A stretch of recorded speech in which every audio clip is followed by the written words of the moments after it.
Well, that Richard Belzer French chinlock cost you $5 million last time. I'm sure he's all about getting 5 on the backside. Easy on the 5. We can talk about it. Statute of limitations. It cost you 2.5 and Vince 2.5. Did it not? I know nothing. All I know is it wasn't fun. No, it was not fun. No, it wasn't fun at all. I hate Richard Belzer, by the way, but he cost Hogan $5 million. Yeah, I mean, and Belzer is who said about him the other day, you know you're ugly when your best features your pockmarks? Yeah.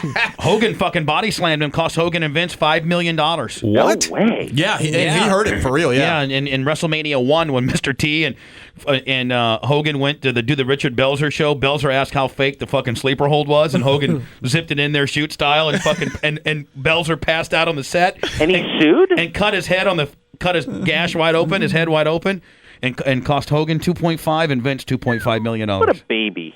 And then he went and built a brand new house for that. You want to hear that? What a little wuss! You want to hear the ultimate rib? He built a new house with the money and named it like Casa del Hogan or Casa del something. All right, that's kind of funny. Did he really do that? Swear to God. Yeah. And I met him at the Howard Stern Film Festival, and he was a complete dickhead. I called Hogan when I was at the festival. I go, Hogan, guess who's here? And he goes, Belzer. He goes, that motherfucker. I still got, he was there. Go get $5 million worth of ass for me, brother. I go, Hogan, I cannot make a scene here. Fucking Howard's the boss. He's going to fire me. He goes, fucking pussy. That is just pathetic. On what grounds? Well, on base like negligence and assault and just all kinds of bullshit. Richard Belzer is a guy that was on Law and Order and all this. But before Law and Order, he had this talk show in New York back in the day. And he had Hogan and Mr. T on. Really? And it was when they were promoting WrestleMania 1. And he had, and now Hogan, this ended up costing Hogan like $5 million. What? Cost Hogan $5 million, and it cost like the WWE like $5 million. Well, I think it was 2.5 for each. It was $5 million total. Yeah. Okay, so I knew it was $2.5 million a piece. I'm going to let you know. I'm going to show you. And so, but when I replay what happened, I don't think there should have been any penalty at all, due to the fact that the bit was. He said, put me in a move. He said, Hogan didn't say, hey, brother, pro wrestling's real. Let me put you in a move to show you. No. He's the one that opened up the topic of, won't you put me in one of your moves? So Hogan puts him in a shoot-style sleeper. Shoot. A front chinlock sleeper and cuts the guy's air off. The guy goes back and hits his head. Well, Hogan dropped him like a sack of potatoes. Right. Dropped him like a sack of potatoes. Then Hogan smacked him on the face a few times. You can hear the guy go, I have it, Lummy. Oh, okay. Yeah, I have it. And then you can hear, how Anna, when you get put to sleep, when you first wake up, you do the hog snort. Yes. You go, I've seen it with Lummy. Then you finally come back. Well, he died. Here's the story of him dying. Hold on. Oh. No, hold on. Belzer has died. Learned today that comedian and actor Richard Belzer has died. You had one hell of a run, Sergeant Munch. Did I? I don't know where it all went. Looks like he hears Belzer really well. is best known for his role as Law and Order detective John Munch, a character he played for 23 seasons. Richard Belzer died at his home in France. He was 78 years old. Right. Yeah, I mean, people were kind of shocked. Like, I can't believe he's gone. I'm like, well, he didn't look very healthy, and he was 78. Now, here is. Oh, no. This is the appearance. So they're promoting WrestleMania 1, and it's Hogan and Mr. T versus somebody. And so they're sending Hogan and Mr. T on any talk show that would have them. Because, WrestleMania 1 wasn't really that big. I mean, it was a big deal, but it's the first. Sorry, what was the year again you said? I was like maybe 83, 4. Oh, okay. And so here's the deal right here. So we ain't showing you nothing. Moves. You didn't come here to show no moves, man. Belzer said, show me some moves. Now, a backstory to all this is Mr. T, once he signed the contract, he got real uppity and real arrogant.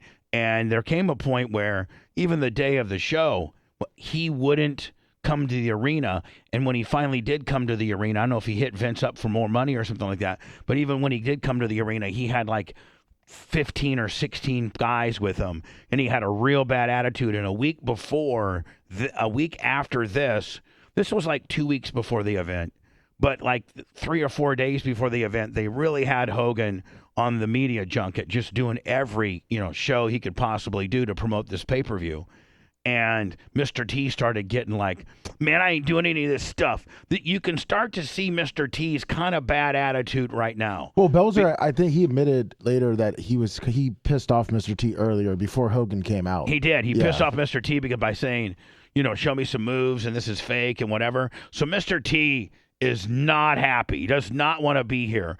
And so when Belzer says, show me some moves, Mr. T says, man, we didn't talk about showing you moves and everything. We're just supposed to be sitting here doing an interview. This is where it picks up. Showing you moves. You didn't come here to show no moves, man. What? We didn't come. I'm talking to him, man. Okay. You want to see some moves? You buy your closed circuit ticket. Squeal.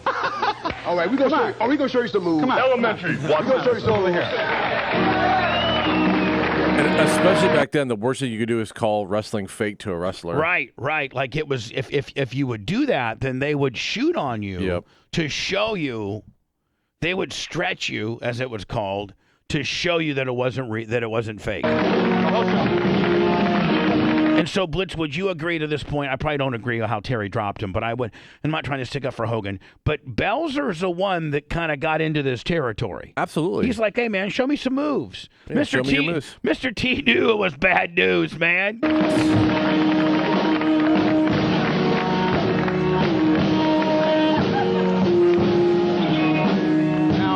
Now they're even playing, the band must be, because they're playing the Death March. Right. Are they not? Yeah. All right. So, I mean, if Jay Diaco, Dan, and you guys are as Hogan's attorney, I think you could almost fight this and to say that, one, this guy who did get hurt, he asked about a move, and the band even played the Death March. So, like, they're assuming that he's gonna get hurt, right? I mean, I didn't say that. Yeah, there's certain terminology in wrestling.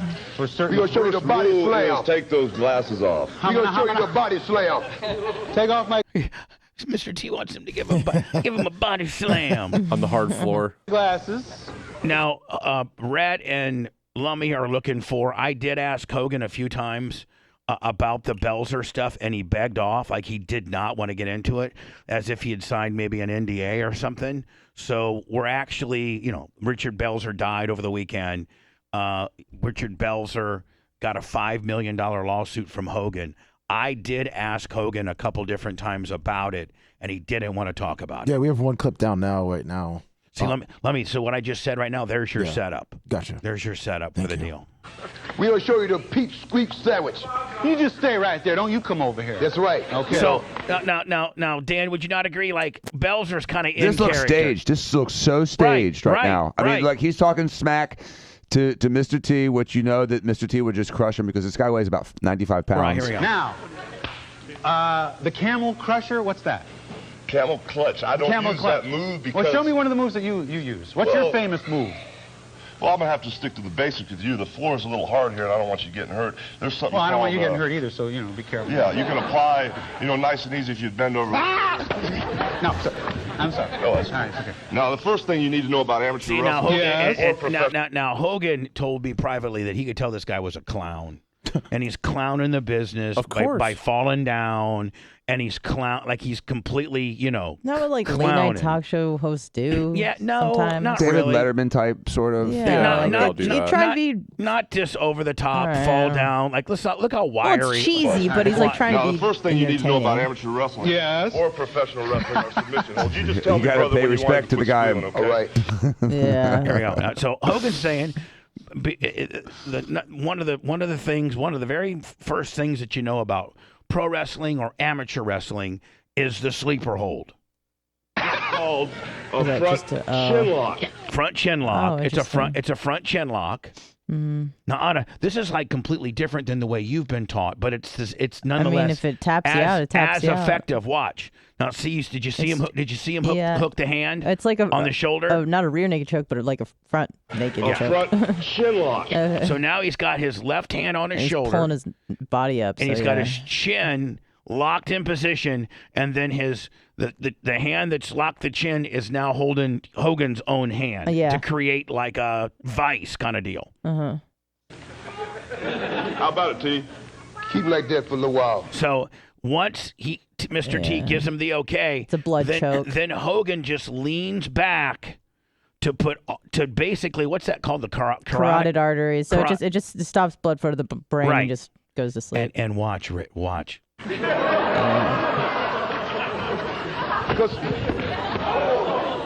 That head. That was the main thing. It's the head slam. Watch.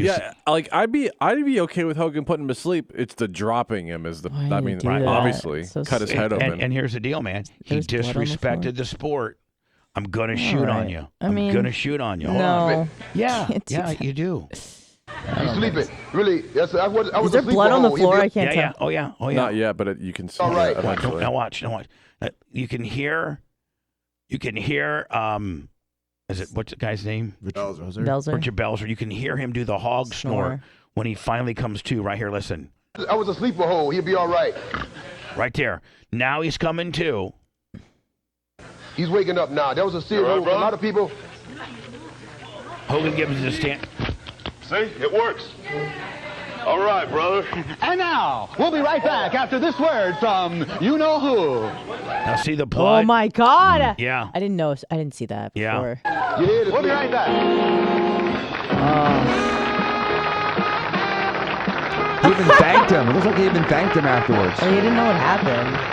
Yeah, he does not know what happened. Now, here is Belzer explaining, like, the next night that he came on, or that might have been over the weekend or something. This is him explaining. Does he show the scar? He tries to show at what time the stitches. He tries to show the stitches, but you can't see them. Okay. For those of you that don't know what I'm talking about, we had a very ugly incident here last week on the show.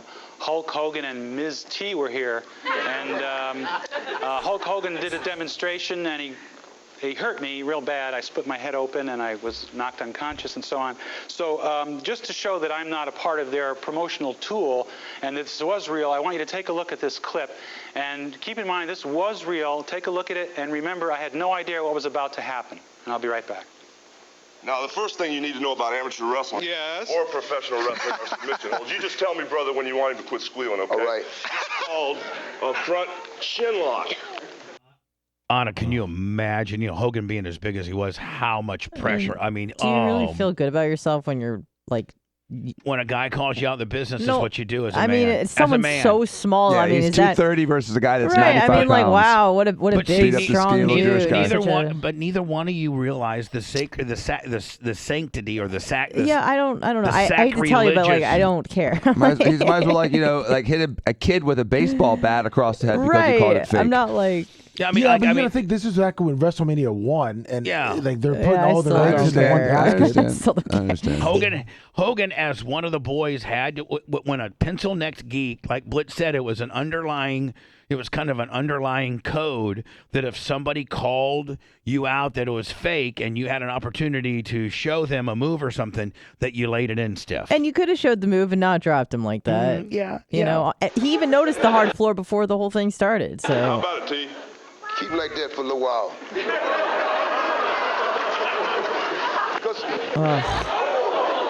That's disgusting. He's all right. He's just sleeping. He's sleeping. Really, I was a sleeper hole. He'll be all right. He's waking up now. That was a serious hole for a lot of people. See? It works. All right, brother. Now, Hogan told me privately that he was so relieved when the guy woke up because he thought he was okay. Until, Belzer lawyered up, obviously. We'll be right back after this word from you-know-who. Hogan's like, he's bleeding. Okay, I had no idea. When I got up and said, we'll be right back, I had no idea where I was. I was in shock. And I know I'm doing this a little bit. But you can cut it away, but you can't. I looked and looked and looked and could not find the stitches. Too far, but can we get a close-up of these stitches? Because I saw Bill Cosby today, and he thought it was a hoax. Like, I can't. And if he thought, I can we read that? I mean, like, even there, Dan, you're a doctor. I can't see nothing. You're a doctor, and I cannot see any stitches. Mm-mm. Can you? Mm-mm. Can you see that? Can you see those stitches? No, I can't. No, I know that you probably do have some. I saw the blood, but I think you have to like shave I'm sorry it. to do that to you. I'm sorry, but I just wanted to show you. And this is not the first. Again, Dan, couldn't find any sutures.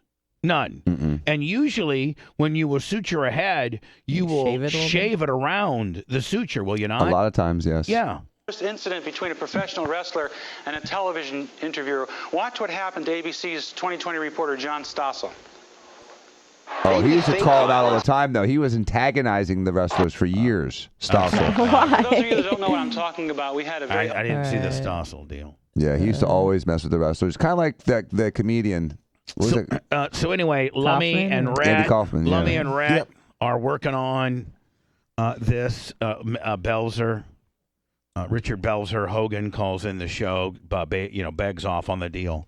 So we might have something up, by later today, which will be somewhat topical. Yeah, because Richard Belzer died. Supposedly, I researched this and I don't think it was true, but Hogan told me that Belzer named he built a new home or bought a new home in France shortly after the settlement, and he named it Casa de Bolay. Yeah, he came out and actually said it in an interview later on. He did, didn't he? Yeah, Belzer came out.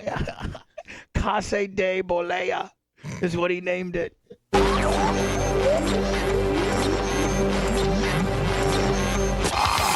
Bubba Radio Network will return after this.